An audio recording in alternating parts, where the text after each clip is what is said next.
Le président sortant des Seychelles, Wavel Ramkalawan, a prononcé le 24 octobre 2025 son dernier discours officiel après sa défaite face à Patrick Herminy. Il a salué une transition pacifique et exemplaire marquant la fin de son mandat de 5 ans.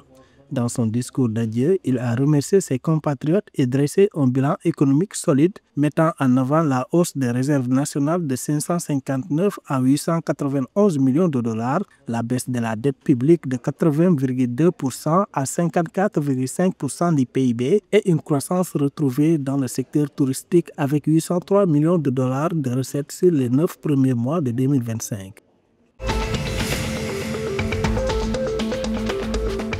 À Madagascar, une soixantaine de députés de l'IRMAR ont annoncé le 25 octobre 2025 leur démission de leur groupe parlementaire. Cette décision fait suite à la destitution du président Andry Rajoelina par l'armée et il critique sa gestion des manifestations ainsi que ses intentions de dissoudre l'Assemblée nationale. Dans un communiqué, ces 62 élus ont exprimé leur volonté de collaborer avec le nouveau régime de la refondation dirigé par le colonel Michael Randrianarina.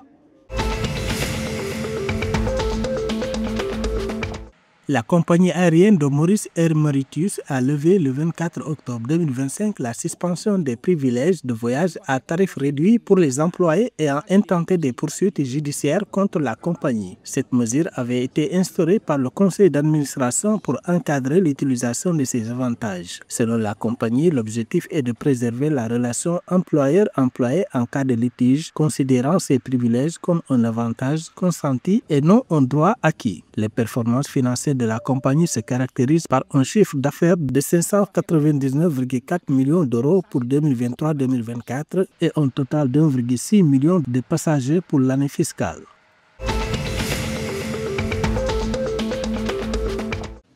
Le président comorien Azali Assoumani s'est engagé le 24 octobre 2025 à réduire les délestages et à améliorer les services lors du Forum national sur l'avenir énergétique du pays. Ce forum a permis de définir une feuille de route pour une transition énergétique durable axée sur la modernisation de la Sénélec et le développement des énergies propres en accord avec le plan Comore émergent. À cette occasion, la Banque mondiale a annoncé un financement de 20 milliards de francs comoriens pour renforcer la ligne de transmission solaire avec la centrale de Wadiou.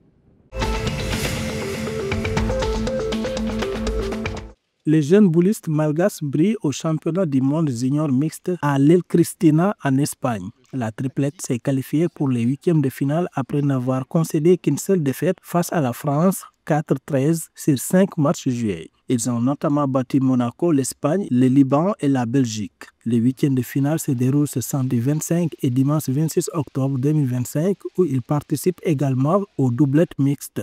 Madagascar est représenté par 2 équipes lors de ces mondiaux.